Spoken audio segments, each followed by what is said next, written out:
Ayan, magandang araw mga kababayan ko, 'no.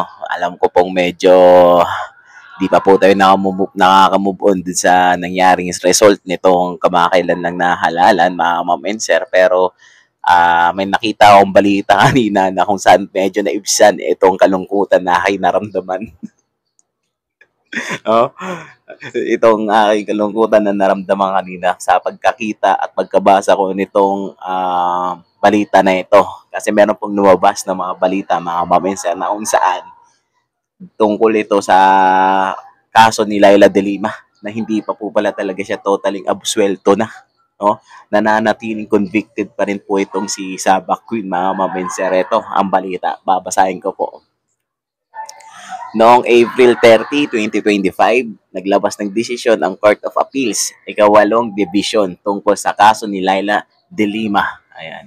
Dati noong Mayo 12, 2023, sinabi ng Regional Trial Court or RTC sa Muntinlupa na walang sala si De Lima sa kasong paglabag sa Comprehensive Dangerous Drugs Act of 2002.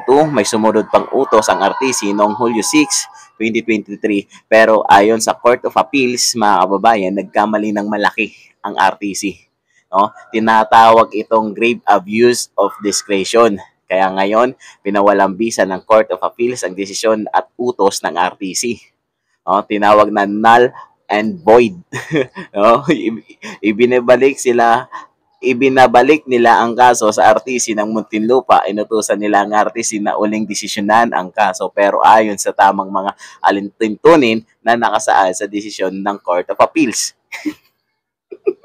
Ang bilis ng gaba, mga mamisero. Naalala ko lang kasi nung pagkapanalo nitong Sabah Queen ng kanyang party list, di ba?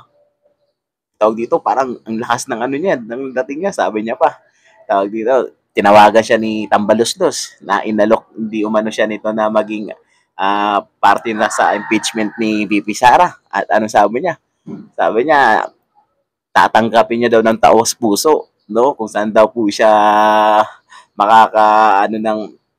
kung saan po siya makagawa ng mga nababagi sa kanya na trabaho, mga maminser. O, ibig sabihin yan, mga kababayan ko, ay ang Court of Appeals ay pinawalang bisa itong null and acquittal sa kaso kay Laila De Lima involving drug case. It means na makakabalik ulit siya sa kulungan at dapat litisin ulit. Tama po ba, mga kababayan ko? Yan ang pagkakaintindi ko po, mga maminser. Ang bilis ng karma, bakit? No? Sinasabihan nila si Tatay Digong na di umano sa pagkapanalo ni Tatay Digong bilang mayor sa Davao ulit, mga maminser, work from Hague daw po. Paano ba yan, Laila De Lima? Mukhang meron tayong congressman na mag-work from jail. No? Love trip ba, maminser? Sobrang love trip talaga to. Nakakatawa. No? Ang bilis ng karma. Ang bilis ng karma. Kasi lagi pinagtutulakan ng mga kakamping na malinis ito si Laila De Lima. Sa record, malinis. No? Hindi nila alam na ang dami-daming mga issue nito ni Sabah Queen. No? Ang daming issue nito ni Sabah Queen, mga maminsar. Alam niyo po yan. Tingnan niyo naman ng kaso nito ni Sabah Queen. Papakita ko lang yung mga iilan, ha? Nakita niyo ba yan? Basahin ko po ulit, ha? De Lima leaves DOJ with unliquidated 92 million confidential funds, no? Former Justice Secretary Laila De Lima may have won herself a seat at the senator but has left the Department of Justice with still unliquidated 123.8 million in confidential funds. Diba? Ang daming issue nito ni Laila De Lima, mga kababayan ko. Kaya nagtataka ako kung bakit nakalabas ito sa pugad niya, no? Sa kanyang selda. Ano kaya nangyari?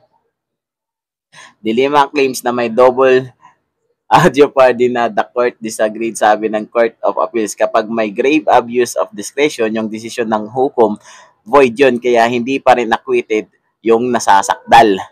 Ayon sa Court of Appeals, hindi kasi na justified ng judge yung pag-dismiss ng kaso. Binase